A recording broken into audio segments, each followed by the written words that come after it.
At night, when the other engines are tucked away in their sheds, you can still hear the faraway call of an engine's whistle and the clickety-clack of train wheels turning. This is the sound of the mail train.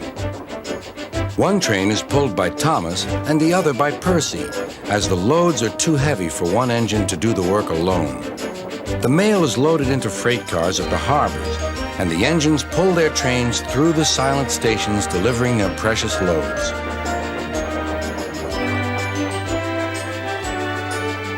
On a clear night, a big shiny moon brightens their journey, but often Thomas and Percy can't even see the stars.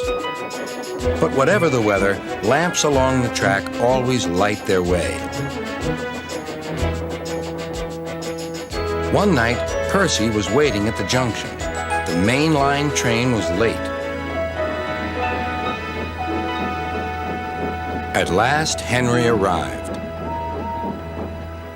"Sorry," he puffed. "The mail boat from the mainland was delayed." "Come on, Percy," said his driver. "Let's make up for lost time." Percy puffed along as quickly as he could, but the sun was already rising as he finished his work. "Never mind," thought Percy. "It's nice to be up and about when it's the start of a new day and there's no one else around." Percy was not alone for long. "Bother," said Percy. "It's that dizzy thing, Harold." "Good morning," whirred Harold. "I always said railways were out of date, but you're so slow with the mail. You should give everyone their stamps back." Percy was too tired to explain. "Bird brain," he muttered. "Good morning, Percy," called Duck. "You're up early this morning?" "No, you're wrong," sighed Percy. "I'm back, tired and late." He rolled into the shed and fell asleep almost before his buffers touched the bar. His driver decided to set off early that evening. Thomas was waiting at the station. "Thank goodness I have a chance to speak to you. Driver says that the person in charge of the mail has complained to Sir Topham Hatt about the delay last night." "But that wasn't my fault," replied Percy. "I know," said Thomas, "and so does Sir Topham Hatt.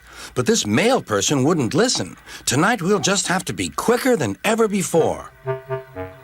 The engines were just leaving when they heard a familiar buzzing. "I say, you two, there's news flying about." "Where?" puffed Percy crossly. "All over the place. They're going to scrap the mail train and use me instead. Wings work wonders, you know. Always." "Rubbish," huffed Thomas. That night, everything ran like clockwork. Thomas and Percy steamed through the stations, making good time everywhere they went.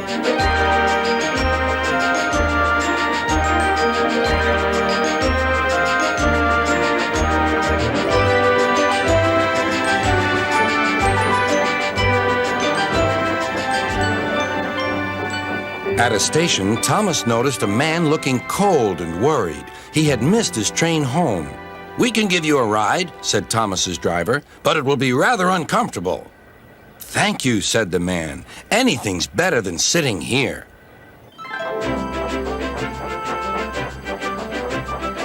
The next afternoon, Percy passed the airfield and saw Harold.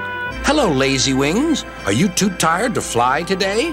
"The wind's too strong," grumbled Harold. "I've been grounded." "You need rails," laughed Percy. "They work wonders, you know. Always." That night, Sir Topham Hatt showed the two engines a letter. It was from the man who missed his train. "He thinks you are both splendid, and everyone says that the mail train is the pride of the line."